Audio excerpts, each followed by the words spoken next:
All right, today in geometry, we're looking at Envision section 3.3, rotations.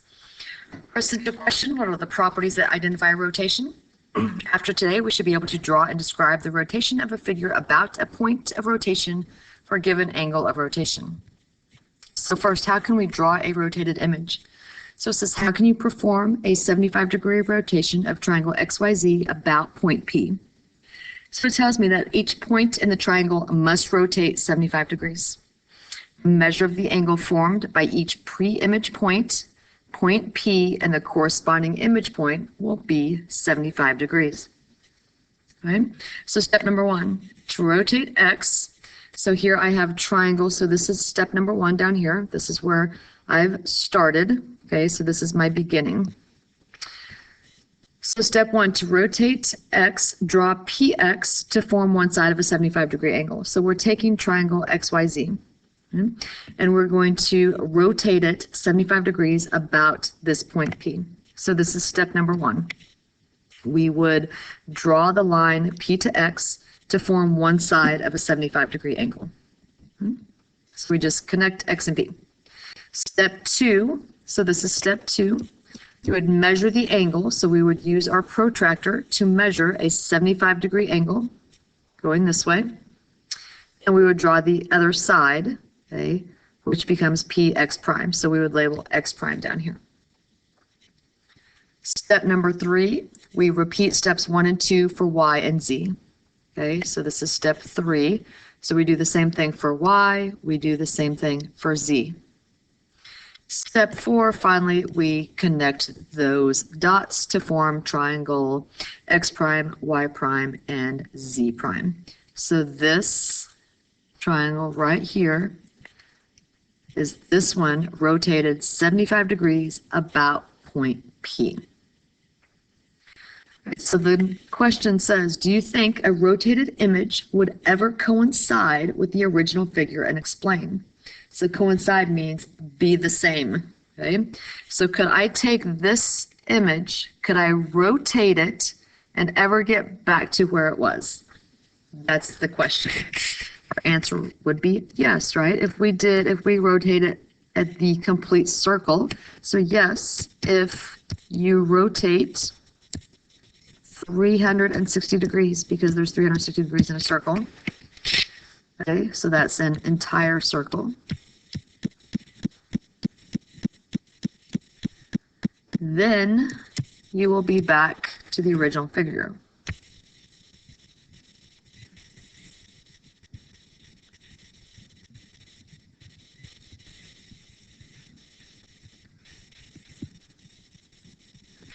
Right, so let's talk about rotations.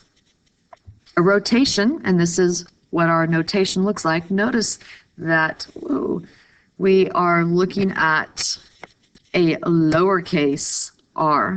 So remember, the capital R was reflection. So anytime we see the lowercase r, and then that's rotation, and this says X to a degree sign, so X degrees, comma, about whatever we're rotating about. So point P is a transformation that rotates each point in the pre-image about a point P, called the center of rotation.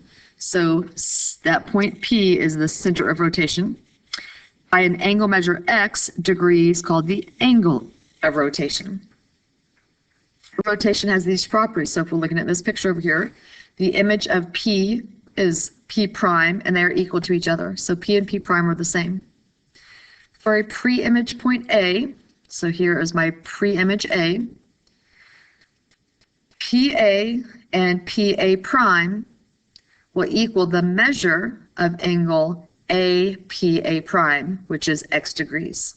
So that right there, that angle, okay, that's my distances.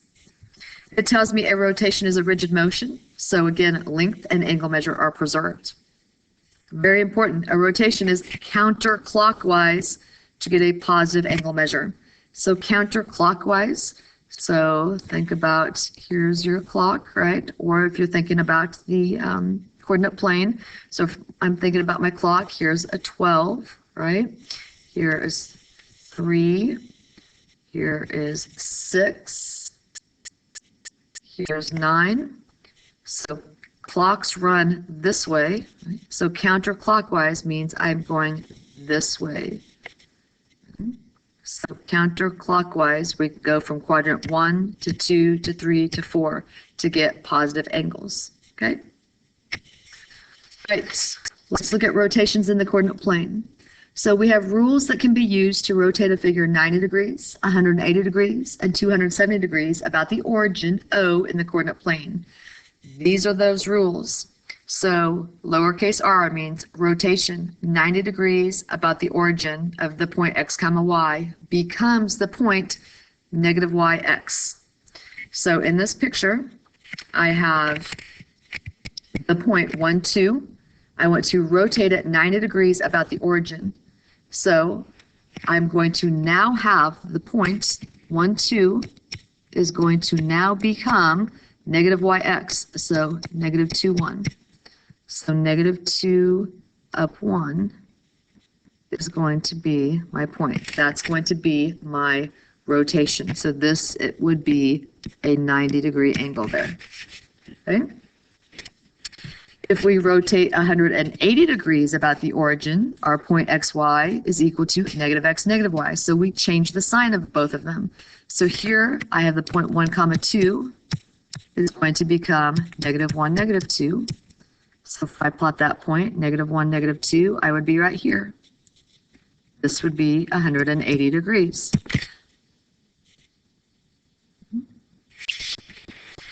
The rule for if I'm going to rotate 270 degrees about the origin, x comma y becomes y comma negative x. So my point 1 comma 2 would become 2, negative 1.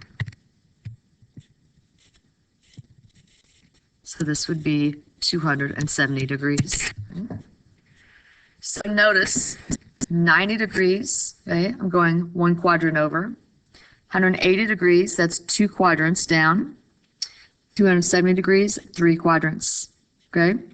So we're switching into the different quadrants. And this one, this didn't switch different quadrants. I graphed this one wrong, so let's go back to that. I'm so sorry. Been doing that all day. So I plot the point, I wrote it down right, 2, negative 1. 2, negative 1. Right here. So I go, this is 270 degrees. So I go 1, 2, 3 quadrants. Okay, so 90 degrees. I go from 1 quadrant, I go another quadrant over. 180 degrees, I'm going 2 more quadrants. 270 degrees, 3 quadrants. 1, 2, 3. Okay. All right, so now we're going to look at drawing rotations in the coordinate plane. So this is the picture they give me, and it wants to know what is the rotation of 90 degrees about the origin of A, B, C, D. Okay, so I'm just going to list what would my, or first I can just list what are my coordinates of A, B, C, and D. That might be the easiest. So if I look in the picture, A is at 3, 5. B is at 1, 7. C is at negative 2, 4. And D is at 2, negative 1. I'm going to rotate it. Okay, so rotate 90 degrees about the origin. And I know I have a rule that says it's going to be a negative y comma x. A prime, B prime, C prime, and D prime. So A prime is going to be negative 5, 3. B prime is going to be negative 7, 1. C prime, negative 4, negative 2. D prime, 1, 2. Now, the next thing says plot these points. So negative 5, 3. There's my A prime. Negative 7, 1. There's B prime. Negative 4, negative 2. C prime. 1, 2. B prime. And I'm going to connect those. So we took that figure and we flipped it or we rotated it 90 degrees about the origin. Okay. And again, we're going to these three rules up here that we have for our 90 degrees, 180 degrees, and 270 degrees. We're going to memorize those. It will make our life much, much easier. Okay. So number one, the vertices of triangle XYZ are -4, 7, 0, 8, 2, -1. So the first one, what are the vertices of rotation 180 degrees about the origin of triangle XYZ? So X prime, Y prime, and Z prime. 180 degrees. Okay. So 180 degrees, I'm going 2 quadrants. So I end up -X, -Y. That's my rule for 180 degrees. -X, -Y. Change the sign of both of them. So X prime becomes 4, -7. Y prime becomes 0, -8. Z prime becomes -2, 1. The next one, what are the vertices of a rotation of 270 degrees about the origin? So again, I want to list X prime, Y prime, Z prime. Our rule for 270 degrees are Y, -X. So the X changes sign and they trade places. So X prime becomes 7, 4. Y prime becomes 8, 0. Z prime becomes -1, -2. And if we needed to plot those, we could plot those. All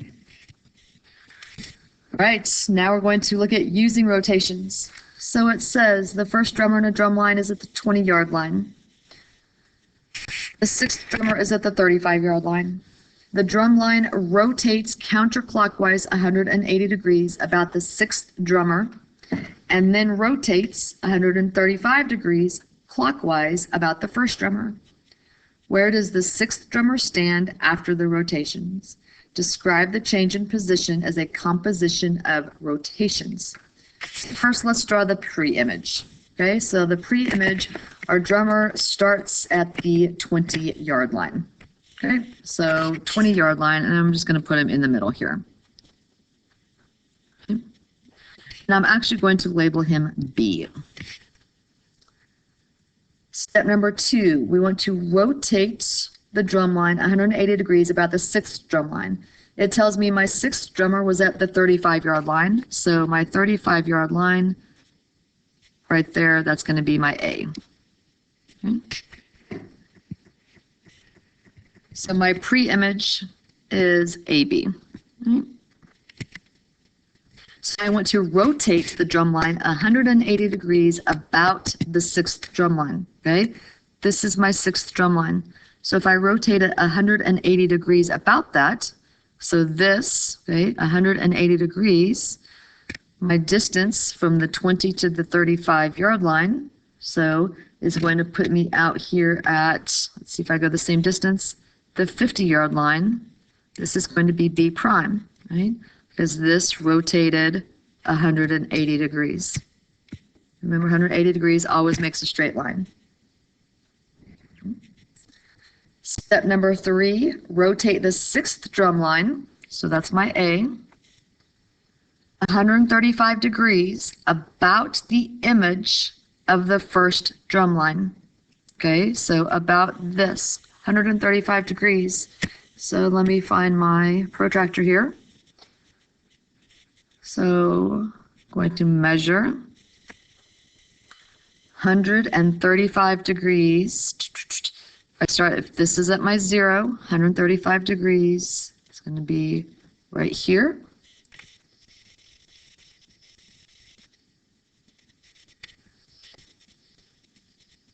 So I have that.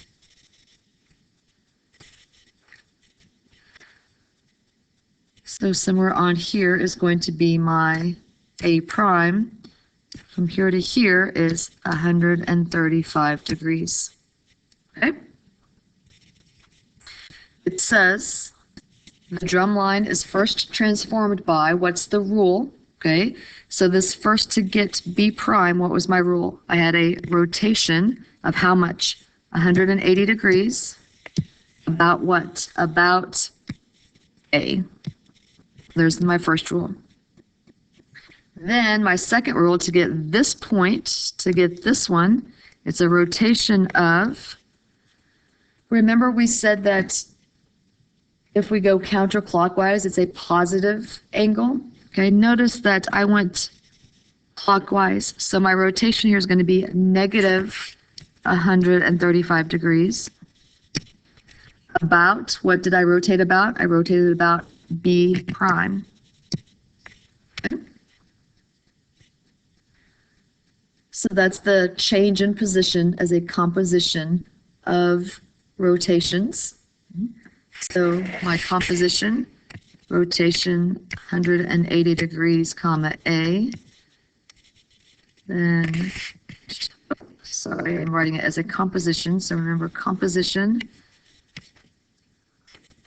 start on the inside. So rotation negative 135 degrees, comma B prime of rotation 180 degrees, comma from A. So there's my composition of rotations. So now it says, suppose the drum line instead turns counterclockwise about the image of the first drummer. Okay, so now the drum line is going to go counterclockwise. It says how many degrees must it rotate so that the sixth drummer ends up in the same position, right?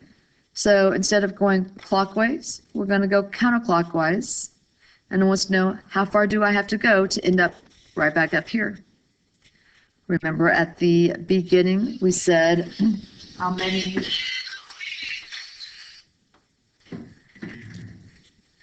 many degrees was it possible for it to coincide with the original? We said yes, if it was a circle, 360 degrees, right?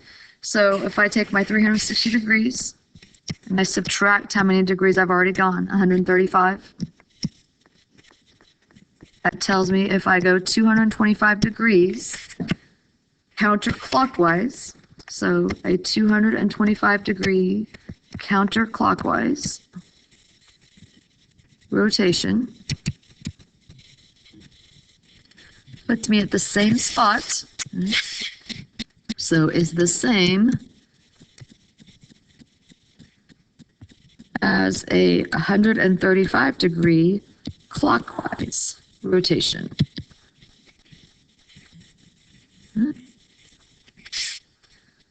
then it says, can the composition of rotations be described by rotation 45 degree of A, since 180 minus 135 equals 45. Okay, well, let's look at this.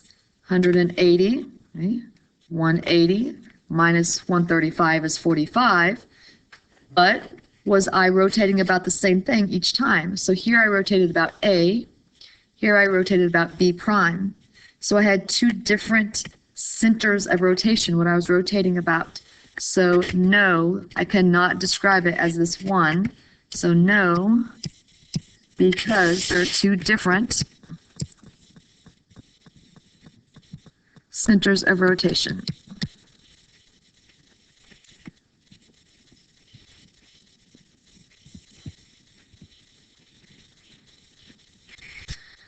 All right, the last thing we're going to look at is the theorem 3.2, which tells me that any rotation is a composition of reflections across two lines that intersect at the center of the rotation. The angle of rotation is twice the angle formed by the lines of reflection. So if I have, right, EP and PA, my angle here of rotation is X. Okay. If I take B, okay, and I say that's the same thing as A double prime, so now I've added in my lines of reflection. And this angle in here, and this angle X. So my angle of rotation, which is X, is equal to twice the angle formed by the lines of reflection. My lines of reflection form the angle y, so x equals 2y. Or if I solve that for y, I would get y equals 1/2 x. So that's what the theorem tells me. All right, so that is section 3.3 about rotations. We've got those rules that we need to memorize. So for a rotation of 90 degrees about the origin, rotation of 180 degrees about the origin, and rotation of 270 degrees about the origin. Your homework tonight, again, is Envision 3.3. So log into Envision, do that.